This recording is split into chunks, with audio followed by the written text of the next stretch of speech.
ముందుగా ఓజోన్ హాస్పిటల్కి నమస్కారం అండి. మా హస్బెండ్ జగదీషు. సో మా హస్బెండ్కి బ్రెయిన్ అయిందని చెప్పేసి మాకు ఈఎస్ఐ తరఫున ఇక్కడ రిఫర్ చేశారు ఓజోన్ అని. మా హస్బెండ్కి ఆపరేషన్ చేసిన డాక్టర్ పేరు నిఖిల్ దేశ్ముఖ్ డాక్టర్ గారు. సో ఈ ఆపరేషను మార్నింగ్ 10:30కి వెళ్తే మా హస్బెండ్ 3:30కి వచ్చారు. అంటే మినిమం 5 అవర్స్ జరిగిందండి ఈ ఆపరేషన్లో. ఈ ఆపరేషన్ ఎంత టెన్షన్ ఫీల్ అయినామంటే నిజంగా దాని తర్వాత అంత రిలీఫ్ అయిపోయినాం. అసలు చాలా సక్సెస్ఫుల్గా జరిగింది. డాక్టర్ కూడా ఎంత బాగా అంటే ప్రతిగా మన పర్సనల్గా చెప్పడము, ఆయన మాకు కాంటాక్ట్ అవ్వండి అమ్మా, ఏ ప్రాబ్లం ఉన్నా ఏది ఉన్నా అని చెప్పినారు. నిజంగా ఈ సర్జరీ ఎంత సక్సెస్ఫుల్ అయిందంటే ఆ సర్జరీకి కూడా ఒక్కొక్క డాక్టర్ని కన్సల్ట్ చేసినాం.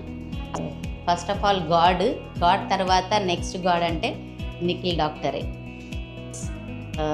ప్రతి ఒక్కరు కూడా ఈ ఓజోన్ హాస్పిటల్ని తెలుసుకోవాలనేది నా కోరిక. Thank you so much.